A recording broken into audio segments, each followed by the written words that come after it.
They have turned their attention to the West. They are forcibly occupying their land and telling them that they cannot do anything about it. A whole presidency in a country openly and brazenly supporting terrorists.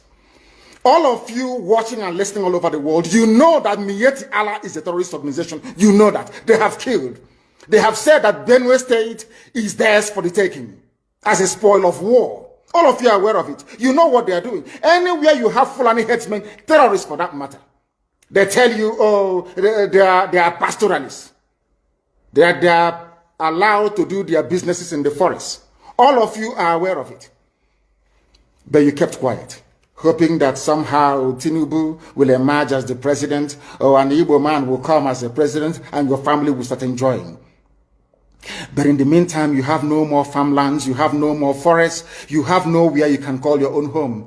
The same stupidity exhibited by Hausa peasants that enabled Fulani to take Sokoto from them, that enabled Fulani to take Katsina from them, that enabled Fulani to take even Kano from them. Every Hausa land is occupied either by a Fulani emir or a Fulani governor.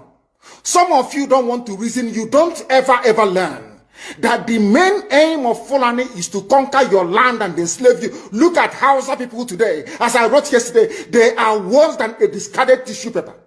They are worth nothing. Only their language is what is relevant in their lives. Everything else is lost. All of you are repeating the exact same mistakes that the Hausas made. That is why they are in trouble. And that is why they can never ever come out of it. They are all suffering from what I would, an advanced version of the Stockholm Syndrome. Can you imagine that these people came into their land and took it over and they cannot do anything about it? Hausa is gone. It took Fulani very many years before they came out of their shell to say we are Fulani. Remember before, many years ago, they said we are Hausa Fulani. We are Hausa Fulani. Because that time, their subjugation of the Hausa race hasn't been completed. Now they have completed it. Have they not completed it? And what is happening right now? I ask you what is happening now. Fulani have now come out to tell you we are Fulani people. Is that not what they are saying now? They are not telling you we are Fulani. No more Hausa Fulani. What does that tell you? That the Hausa race no longer exists. Do you want the same thing to happen to you? Do you want the same thing to happen to your families, to your villages?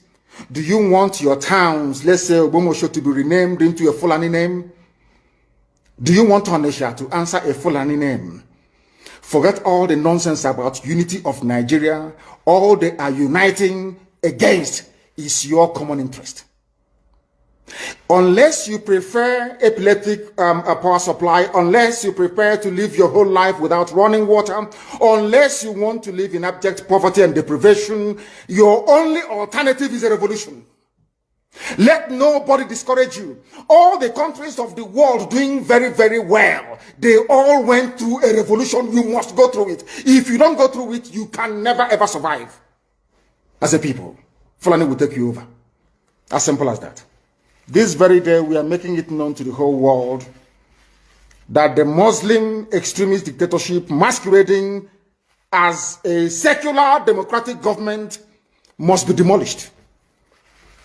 It must be demolished for you to survive. They have to be demolished.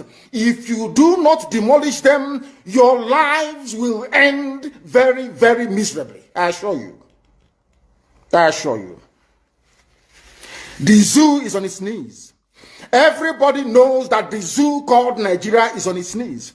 Who doesn't know that? Everybody knows. Nothing is functioning. You are all aware of it. When they say go and register for NIM or whatever, NIN or whatever rubbish is called, all of you trooped out without legislation, without any laws. Fulani can control you however they like. Once they announce it, Yoruba newspapers very foolishly and stupidly will support them because they want Tinubu as the president. And you are all dying every blessed day.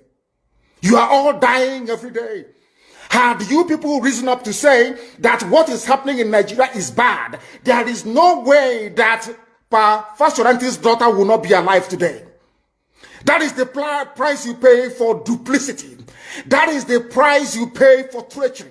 That is the price you will continue to pay until you rise up and say enough is enough.